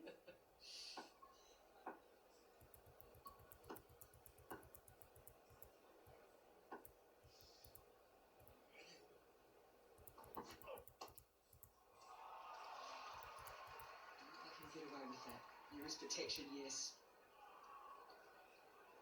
36 overs been bowled here at Lords, Australia, 117 for 4. Partnership is also now at 50. An important one here for Australia.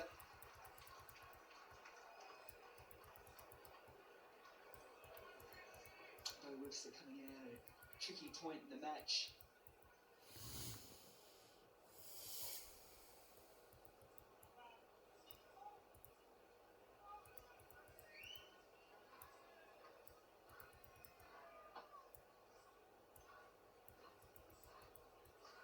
Well, we're wondering when we would see spin. We now have Keshav Maharaj coming into the attack. His usual nursery street end as well. Hasn't been the happiest of hunting grounds for spinners, Lords. But it was a no-brainer really that he gets picked in this side, because he's been brilliant for South Africa, not just in this World Test Championship cycle, but for many a year. That's genius. That's actually genius. That's very interesting to see what approach Steven Smith takes. Sometimes he can be ultra aggressive against spin pretty early on in the over as well.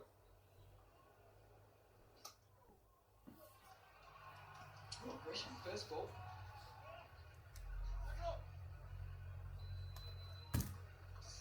Spin at Lords has not been a great marriage for sure. Fast bowlers, the last 13 tests at least have picked up 1 wicket at 24.5 runs, but when it comes to spin, just goes past 40. And then footwork down the wicket, so forceful shot from the crease, then footwork there from Smith. Is this a little bit of the counter punch that Australia have been looking for?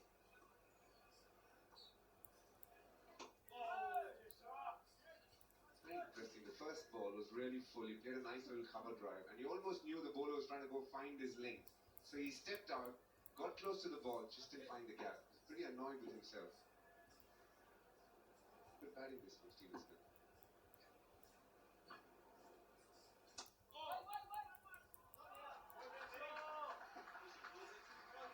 It's been a highlight of the day so far from South Africa has been their fielding effort. They've caught absolutely brilliantly. Highlights package at the end of the day will certainly show that behind the wicket. Markram, one of them, Beddington, Brain.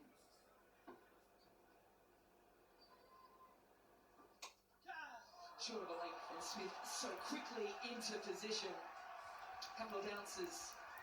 So pressure on spin immediately. It's not easy bowling spin at the Lords, and Steven Smith is very well aware of that fact. Out of the 5 balls that he's faced, with 4 aggressive shots, he's got a boundary of this one. Steven Smith understanding who he needs to take on.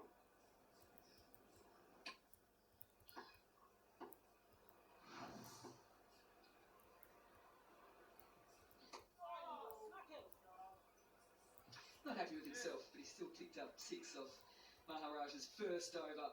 Australia moved to 1, 2, 3 for 4. And it's time for a drinks break.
It's 123 for 4 here at Lords, and there's a handy little partnership developing here, which is a little bit threatening for South Africa's very strong position.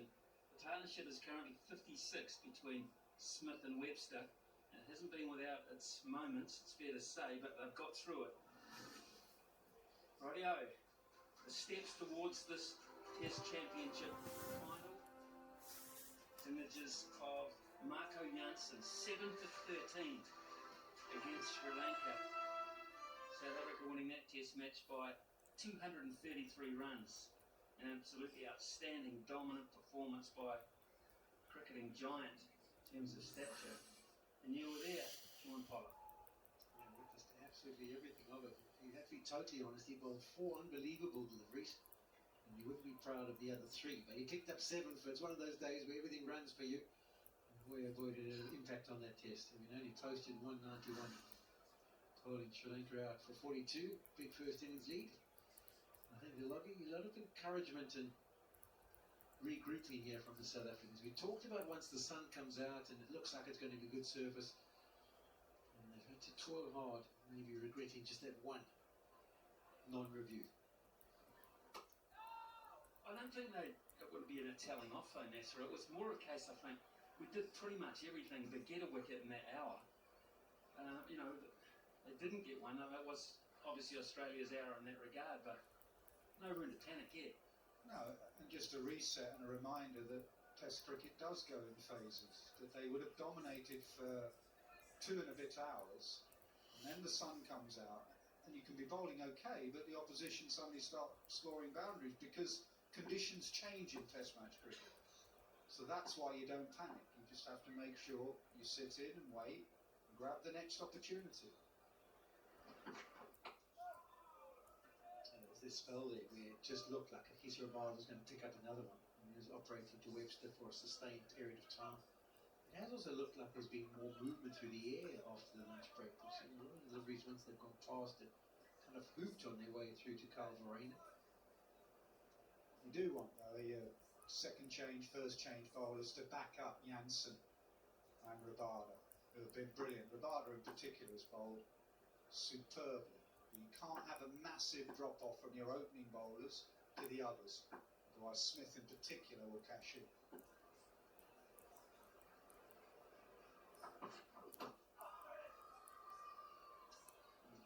Bit of pad, a couple of noises involved there. It's interesting to see the condition of the ball too, Holly, because it was overcast for long periods of the morning session, and South Africa were working overtime on it. A number of the players have big red marks down the side of their trousers. Yeah, Aidan Markham, I think he's the designated Shana. Tim Mavumi, you can see his pants as well. Mulder's got a little bit of hard work shown in his trousers as well. They've had a few issues. I was chatting with Stuart Broad, and he said sometimes this ball goes out of shape, but it seems nasty Shana. Definitely has been continuing to swing. Being one for the legs, and that's a fatal error any day of the week in any condition. This is the problem for South Africa. The drop-off between Jansen and Rabada, and Ngidi hasn't found any kind of rhythm. And then you have to go to your spinner on the first day at Lords when it doesn't spin much. And that's the chat in that huddle. We must keep our standards. Yeah, Ngidi's been guilty of 3 or 4 occasions where he's tried to bowl that in-swinger and just not got it in the right starting point. Made it for easy pickings, and 2 of them happened to Steve Smith.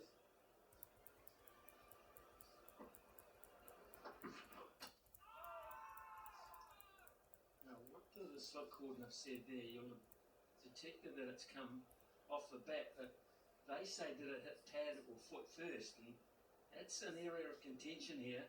They've still got 3 reviews up their sleeve. They missed out on one which they'll know all about. Yeah, they're going to have a look. He does have that technique where his bat hides behind his pad a little bit. They're saying it just flicked the front pad first. Let's see if he got outside the line, if it did. We have a player review for LBW. The original decision was knocked out. Bowler speed checks. It's a fair delivery. Looking at the front on now. Keep that rolling through, please. Keep it rolling through. Clearly, batter's just clipped the back pad. ball never touches the pad. Go back to Chris on field to stay with his original decision of not out. Chris, you're on screen, signal. Well, the reviews have not been the best part of their play today. South Africa, they failed to review one which was definitely out and it was never in the frame. And that's the second time, even the one they failed to review. I think he made contact with his back pad as he tries to present it down. When you're into international cricket, people work you out pretty quickly. I would say with Webster, you have to go thudding into that pad, bowl off stump line. Otherwise that'll happen. Give him too much width because he has a big stride forward. And when he plays like that, you can see why he's in the starting 11. 133 for 4. Yeah, far too wide. He likes it out there, most batters do. They need to keep a tight line and target that front pad. Throws everything at that.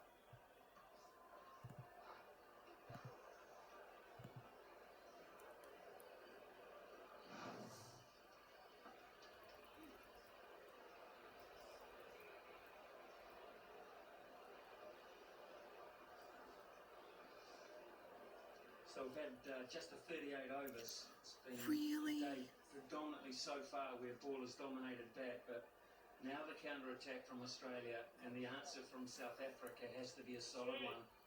We've got Alex Carey to come, and what a fine player he is as a wicketkeeper batsman. Pat Cummins, we know he can wield a blade. And Maharaj has a job to do. That is difficult for the South Africans because we had said to them you'd have them 133 for 4 when they won the toss and started off, as they wouldn't have said that they'd be disappointed with that. But then having had them 67 for 4 and going to lunch, they thought, oh, we could have them 6 down for under 100. And that's why they might be disappointed. And that's your test match skills, isn't it? You've got to get back into that frame of mind. Okay, what's happened has happened. What's the best plan going forward? Who can we get in to implement a game plan where we can control the game? And that's why I think Ian Mulder might be the one they turn to next. Maybe him from the pavilion end. Well, he bowled beautifully. He didn't get a lot of credit because he didn't get a lot of wickets, but 6 overs for 6 runs in the situation. He was a great foil. What can't happen now is just let things tick over. Singles. They've got deep set fielders at mid-off, mid-on, a deep point. There are options now for Australia to rotate the strike without a lot of pressure. Yeah, I think that they can maybe have these fields for Steve Smith because he can really hurt you. But Webster, I think, ask him to play the big shots. He hasn't played much test cricket. And say to him, okay, you feel like you've got yourself in. We'd love to have you throw it away. We're going to try and squeeze you, bring everyone up, let him try and use his feet, hit you over the top, try and create something. Catch with March.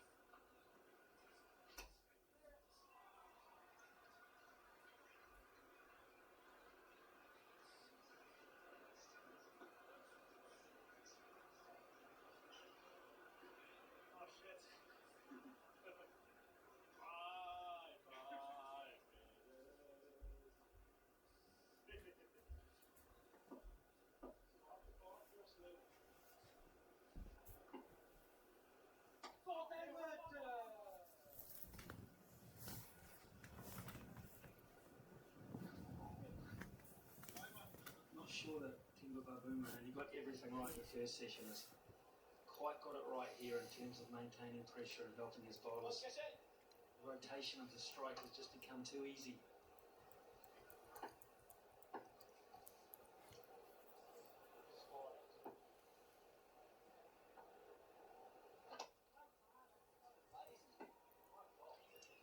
Four singles, 137 for 4.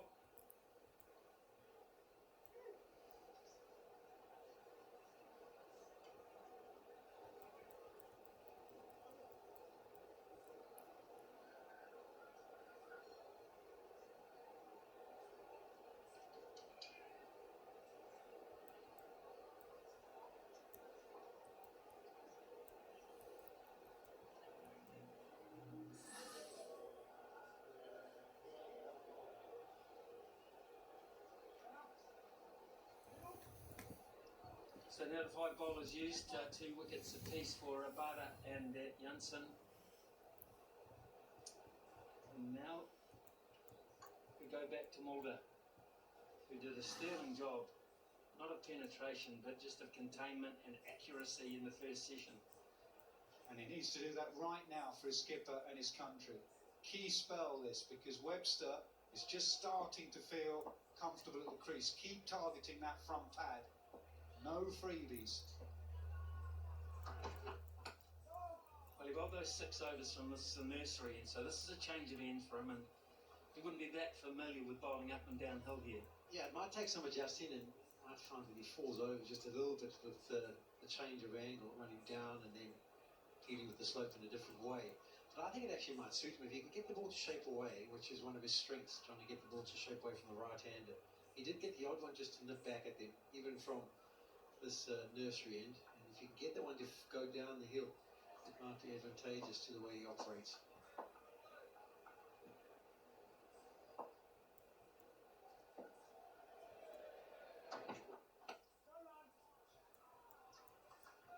That's the great thing about Test cricket. Conditions change. We've seen that in the last hour. The spell Rabada bowled just after lunch, while there was still a bit of cloud cover and had a good shine on the ball. You can see him looking at that ball now.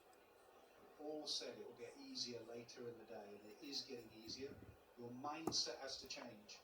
As a captain, as a bowler. Just because it's not doing as much doesn't mean you're not performing. It just means get your mindset right. What's the plan now, Kemba, when he's chatting to his bowler at mid-off? The plan looks like it's actually changing. He's going an extra fielder on the leg side. Cover's gone to mid-wicket, leaving cover point open, which means they're probably going to bowl a bit straighter. Not there. Just take a player out of that area and you get exposed. The worm is turning here somewhat. Look out. I'm not convinced about the plan, actually. I mean, he probably after the first 2 deliveries was thinking, it feels like everything wants to go in because I'm bowling with the slope, assisting that kind of movement. But if he just hits his areas outside, the variation of the one nicking down the slope is probably more important. This one is maybe shaped to touch, and there's no one in that position to kind of just bat on ball and it's going to fly away.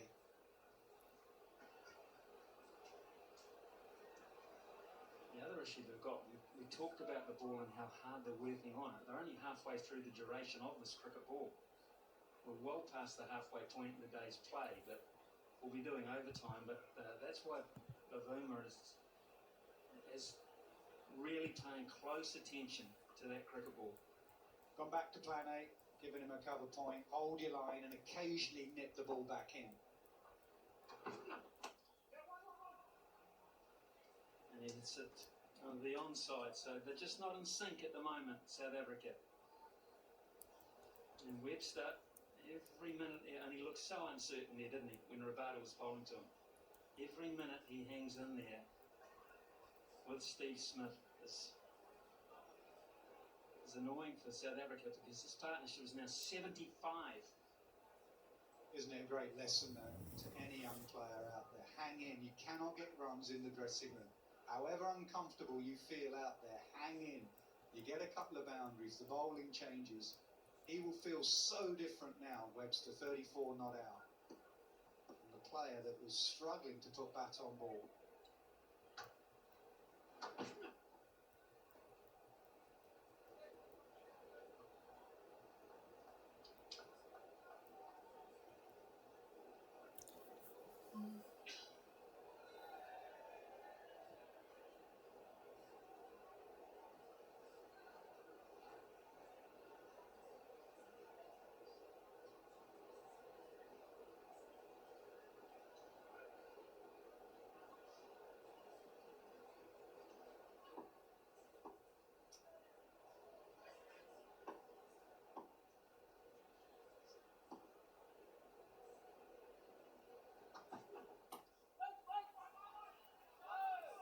To get it past those arms.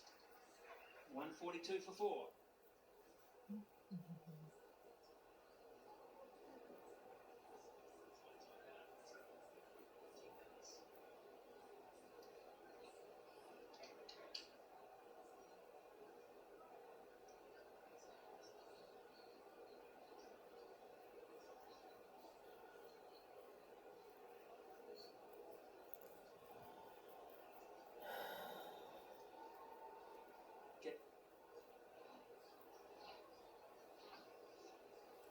you don't like the cricket out in the middle, and you should be. Not a bad spot to be, is it? In the picnic area. Now let's look at some of this body language, because this is important. They cannot just let this drift along South Africa and wait for something to happen. You don't wait against Australia, you've got to keep going at them. You cannot sit back. So, Verena, those experienced players, they have to stay up. Markram's a key factor. Such a David Lloyd point, Smithy. We were concerned about the lack of Test cricket coming in, and that's more from a skills perspective. Have they got the fitness to bowl 20, 25 overs? But mentally, have you got the fitness to be focused and involved and on point for a full day's play? You can't afford to have these periods where you're just kind of allowed to go through the motions.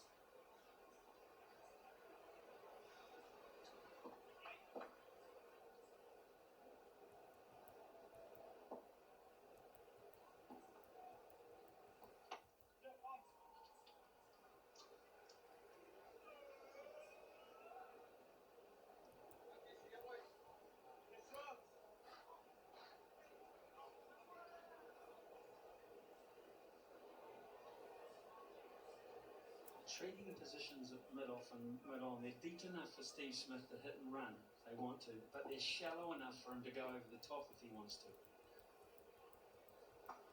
Or he can just be very nifty or very fine sweep.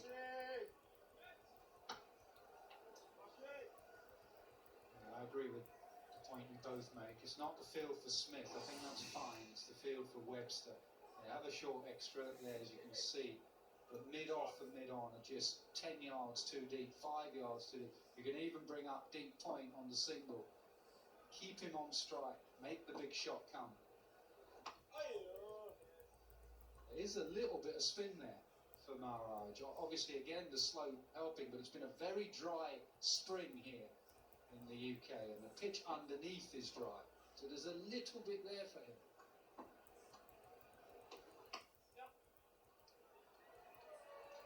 That's too easy, I'm afraid. Webster will be loving that. 145 for 4.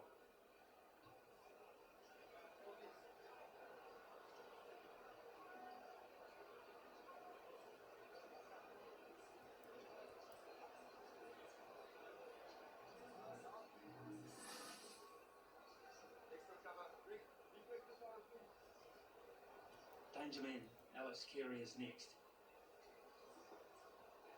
And then Cummins, who fights. Stark is dangerous with bat in hand. And Lyons played some fairly handy knocks of late himself. So South Africa think they're through, they're not. And this partnership is a pretty big illustration of this. Another bowling change. Markram. Yeah, I'm just thinking, is it a change of ends? Wow. Is he Mulder saying, I'm not really comfortable from this pavilion and I want to come from the nursery, and then Maharaj says, okay, I'm happy myself to go down the other side. Because it doesn't make sense to just give Mulder one. I mean, I know he didn't start great guns, but I personally think this must be a change of ends.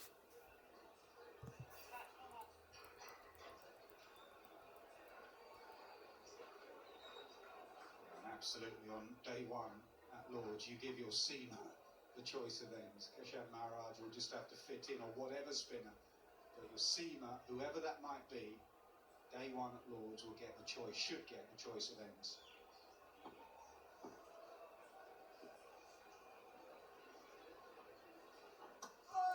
Also sits into the good game plan, I think, for Maharaj, because if he bowls from the nursery and it's kind of guaranteed it's going to turn, whereas if he comes from the pavilion end, he might get the odd one, goes down the slope, just skids on straight, and if it does purchase, it even feels like it personifies that movement. South Africa have a sub-fielder on here, Corbin Bosch. I'm just looking out the window, and it's a beautiful view, but I can't see Lungi and Gidi out there, and that could be an issue. I mean, a bowler off the park, one that hasn't bowled that many overs, might think there's an issue. Yeah, it was that balancing act as a captain. Kagiso Rabada was bowling so well after lunch. I think it was the right thing to bowl him 6 overs, that 6-over spell. But having not bowled and not played a lot of cricket recently, that will take a lot out of him. always that balancing act as a captain. How much you give your strike bowler, your frontline bowler. They gave him 6 because he was all over Webster. So you can't go back to him for a while because he'll be stiff and sore.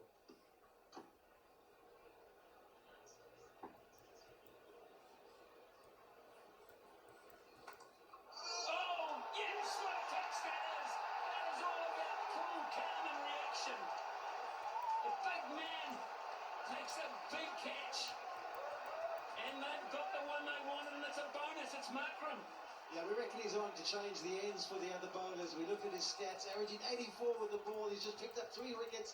I'll tell you what, his 4th is the most important he's ever picked up.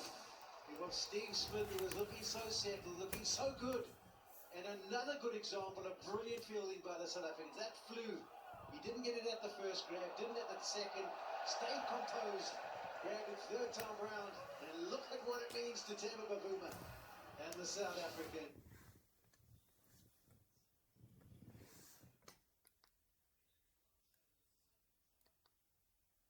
Oh, what channel is this?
Yeah, I mean, probably in the...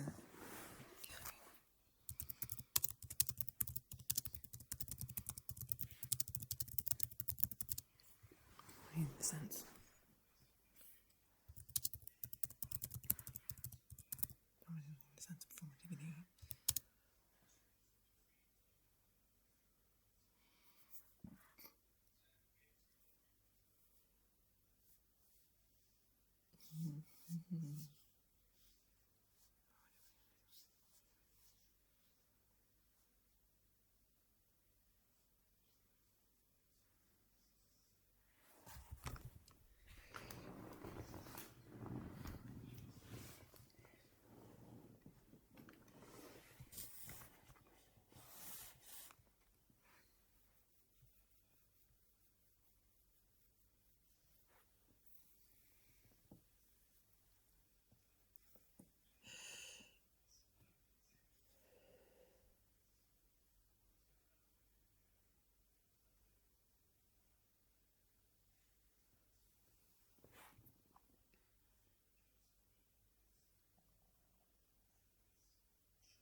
Oh.